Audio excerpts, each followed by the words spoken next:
વડાપ્રધાન મોદીએ મહેસાણા દૂધસાગર ડેરીના 500 કરોડના પ્લાન્ટનું વર્ચ્યુઅલી ઉદ્ઘાટન કર્યું। વડાપ્રધાન નરેન્દ્ર મોદીએ કૃષિ અને પશુપાલન ક્ષેત્રને વધુ મજબૂત કરવાના લક્ષ્ય સાથે 42,000 કરોડના વિવિધ વિકાસ કામો રાષ્ટ્રને સમર્પિત કર્યા હતા, જેમાં મહેસાણા સ્થિત દૂધસાગર ડેરીના 500 કરોડના ખર્ચે તૈયાર થયેલા મિલ્ક પાવડર પ્લાન્ટ અને ટેટ્રા પેક પ્લાન્ટનું વડાપ્રધાને વર્ચ્યુઅલ માધ્યમથી ઉદ્ઘાટન કર્યું, જેને લઈને ઉત્તર ગુજરાતના લાખો પશુપાલકોમાં ખુશીની લાગણી જોવા મળી હતી। દૂધસાગર ડેરીના પાવડર પ્લાન્ટ અને યુએસટી પ્લાન્ટનું પણ ઉદ્ઘાટન મોદી સાહેબે ઓનલાઈન વર્ચ્યુઅલ માધ્યમથી કર્યું છે, તેના દ્વારા દૂધસાગર ડેરીના પશુપાલકોને ખૂબ મોટો ફાયદો થવાનો છે।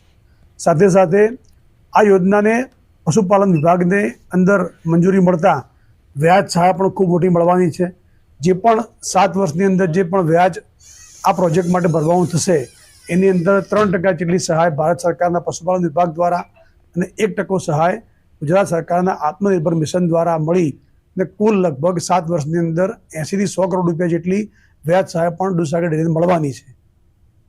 તો વડાપ્રધાન નરેન્દ્ર મોદીએ ખેડૂતોને 42,000 કરોડની હિતલક્ષી યોજનાની ભેટ આપી છે। દિલ્હી ખાતે યોજાયેલા કાર્યક્રમમાં દેશના 100 જિલ્લાનો સમાવેશ કરાયો, જેમાં ગુજરાતના પણ 4 જિલ્લાનો સમાવેશ કરાયો છે।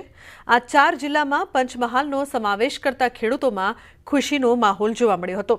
દિલ્હી ખાતે યોજાયેલા કાર્યક્રમના ઉપલક્ષ વેજલપુર કેન્દ્રીય બાગાયત પરીક્ષણ કેન્દ્ર ખાતે પણ આ કાર્યક્રમ યોજાયો હતો। 500થી વધુ ખેડૂતોએ કાર્યક્રમમાં ઉપસ્થિત રહીને વડાપ્રધાનના સંબોધનનો લાભ લીધો। ચોમાસુ આધારિત ખેતી કરતા પંચમહાલ જિલ્લાના ખેડૂતોએ વડાપ્રધાને જાહેર કરેલી પરિયોજના થકી ખેત પદ્ધતિમાં બદલાવ સાથે જીવન ધોરણ ઊંચું આવશે એવો આશાવાદ વ્યક્ત કર્યો છે। 42,000 કરોડની જે ખેડૂતો માટેની યોજના મૂકી છે સાહેબે, તો અમારા પંચમહાલ જિલ્લાનો એમાં સમાવેશ કર્યો છે।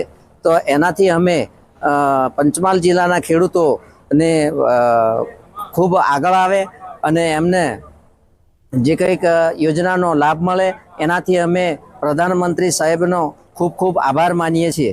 જે આ બજેટ દ્વારા અમને પંચમહાલ જિલ્લાનો સમાવેશ કરે એમાં અમને સારો તકલીફ મળશે એવી અમને આશા છે।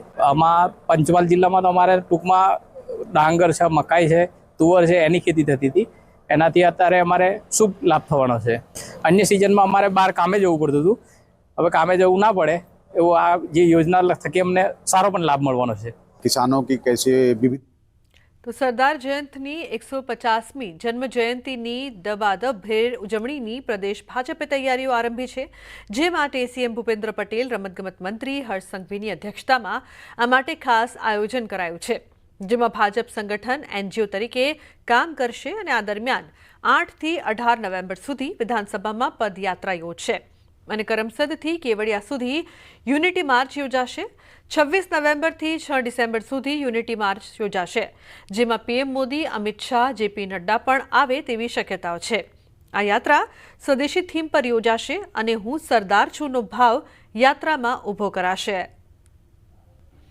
આ યાત્રા રાજ્યમાં વિધાનસભા વાઇઝ નીકળશે। દરેક વિધાનસભામાં આ પદયાત્રાઓ એ 8 થી 18 નવેમ્બર સુધીમાં નીકળવાની છે। આપણે સૌ જાણીએ છીએ કે 31 ઓક્ટોબરથી એમની શરૂઆત થઈ છે। અલગ અલગ પ્રકારે એ કાર્યયોજના પણ બની ગઈ છે। એમની પૂર્ણાહુતિ ત્યાં થશે। પ્રારંભ એ કરમસદથી થશે।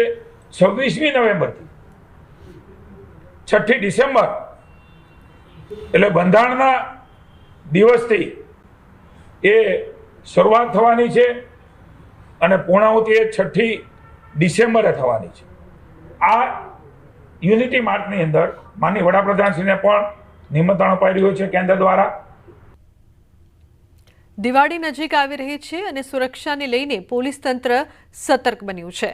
અમદાવાદના બોપલ અને સાણંદ વિસ્તારમાં જ્વેલર્સ, આંગળીયા પેઢી અને સોસાયટીના ચેરમેન સેક્રેટરી સાથે ખાસ બેઠક યોજાઈ હતી અને આ બેઠકમાં ઘરફોડ, ચોરી જેવા ગુનાઓ અટકાવવા માટે સુરક્ષા ઉપાયોની ચર્ચા થઈ। પોલીસ દ્વારા સીસીટીવી કેમેરા લગાવવાની, સિક્યોરિટી ગાર્ડની પોલીસ વેરિફિકેશન અને રજિસ્ટ્રેશનની સૂચનાઓ આપવામાં આવી। નાઇટ પેટ્રોલિંગ વધારવાની પણ ચર્ચા થઈ અને આંગળીયા પેઢીઓને મોટી રકમ લઈ જતી વખતે પોલીસને જાણ કરવા પણ સૂચના અપાઈ।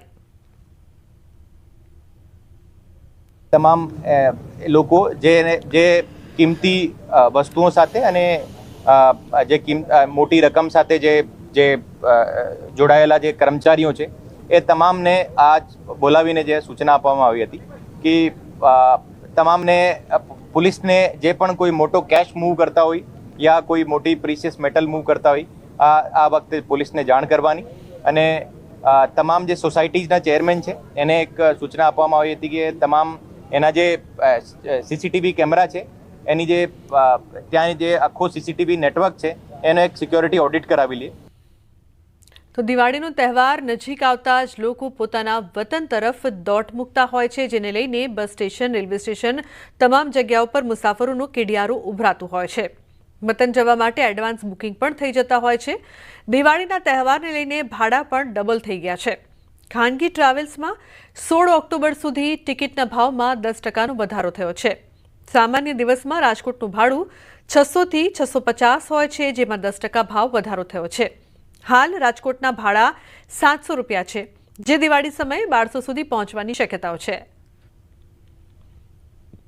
અત્યારે જે 16 તારીખ સુધી જે રેટ અમારા રેગ્યુલર જે 600-650 રૂપિયા રાજકોટના 800 રૂપિયા જામનગર છે, એમાં 10%નો વધારો 16 તારીખ સુધી થયો છે. 16 તારીખ પછી લગભગ 30% વધારો થયો છે, જે લગભગ 26 તારીખ સુધી ચાલશે. ઓર જે નોર્થમાં દિલ્હી યુપી સાઈડ છે એમાં ડબલ ભાવ થયા છે, કેમ કે આવવાનો કોઈ ટ્રાફિક ત્યાંથી બિલકુલ ઝીરો ટ્રાફિક છે, કોઈ આવતો નથી ત્યાંથી. એટલે રાજસ્થાન અને યુપી દિલ્હી સાઈડના ભાવ વધ્યા છે અત્યારે. તો રાજકોટના ઘંટેશ્વર વિસ્તારમાં ચોર ત્રાટક્યા. ચડ્ડી બનિયાનધારી ટોળકી ચોરી કરીને પલાયન થઈ. ગુલમોહર વુડ્સ પ્રોજેક્ટમાં ચોરીની ઘટના ત્રાટક્યા. આજે વહેલી સવારે 3:45 વાગે બનેલી ઘટનાના સીસીટીવી સામે આવ્યા છે.